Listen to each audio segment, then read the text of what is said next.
the best man. You did hear that right, so all of the other men in this room, take a moment, think about that, what that means about you. And please recognize the wisdom in their choice. Just as some of you, yes, that's right. As many of you in this room may recall, Jessie was my maid of honor just about 2 years ago in a gender-defying tradition that began back when my husband Pete was brother of honor for his sister's wedding. It's a tradition I'm delighted that Jessie and Saray have chosen to continue, selfishly because it gives me an opportunity to have this role, which is truly a position of honor, in Jessie and Saray's celebration today. I want to take a moment and thank Saray's parents, Shinli and Linda, there you are, for hosting this gorgeous event. Today has been absolutely beautiful and magical, and it's been fantastic. I'm delighted to be a part of it. I want to thank my parents, Anita and Al Goldstein, for hosting a fabulous rehearsal dinner last night. That was also a lovely event. And to everyone who made the journey, near or far, to be here tonight to help celebrate, thank you for coming. You know, everything today has come together just beautifully, and that really shouldn't be a surprise to me, because Saray has taught me about the thousands-year history between the Chinese and the Jews, which has come together tonight as its pinnacle, clearly, in today's union. Yes, absolutely. And on behalf of my family, I want to welcome Saray into the fold. And I do want to make one final plea for a name change, because Saray Goldstein would be awesome. No, I love it. Everyone in the room will applaud if you want her to change her name. She may have the microphone, but I'm still the boss. So anyway, growing up, Jessie and I didn't hang out together all that much. We just seemed to have different personalities. He went to private school. I went to public. He was into gaming and heavy metal. I was into choir and theater, your typical cool kid. But as we ended up getting older, we got closer as adults, and I learned that I had this amazing, caring, giving person in my life as my big brother. Stop it. It's truly been in the last few years that we've had the opportunity to really get to know each other, and I realized that in addition to loving him simply because he's my big brother, I genuinely like hanging out with him. He can be hysterically funny.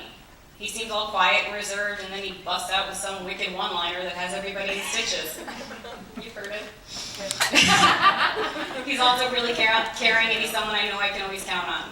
He's a guy who was waiting outside for me after my last exam in my first semester of law school, and we were both at U of M, and took me to a bar. Aww. And you guys know what kind of a bar guy Jessie is. But there was food. He's the one who volunteered to drive a cargo van with me and 3 screaming cats from Ann Arbor to Brooklyn. 11-hour marathon, which, if that doesn't say love, I don't know what does.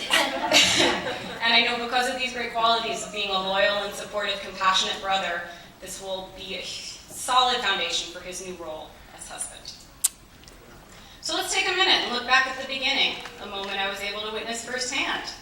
How many sisters get to say that?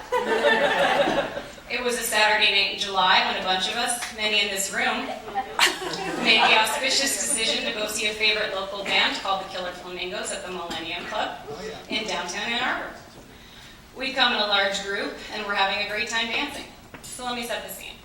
It's loud, crowded, and hot. We're hanging out on the dance floor, and Jessie is dancing away, which is an impressive sight you'll all hopefully be able to witness later tonight.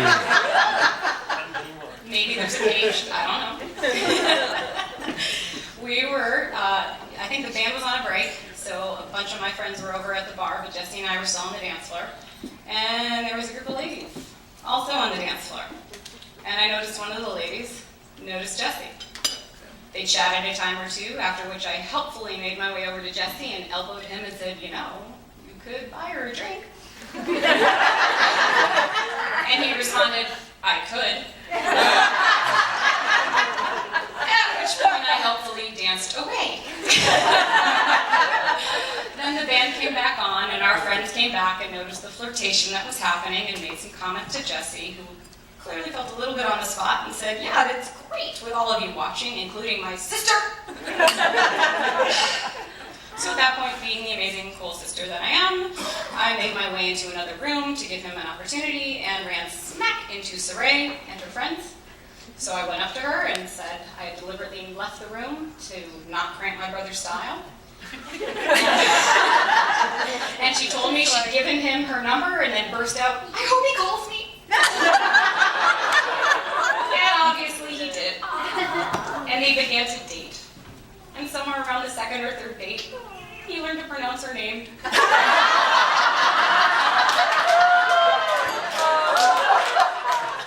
And from there, we've seen just how happy they are together and how much fun they have together. In Saray, Jessie has found a vibrant, intelligent, funny, and sassy life partner. It's an honor to be a part of this next step in the beginning of their journey together.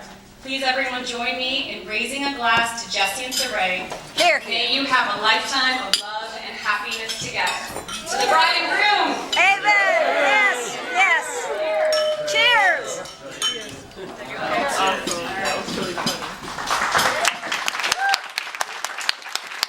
You got any spice?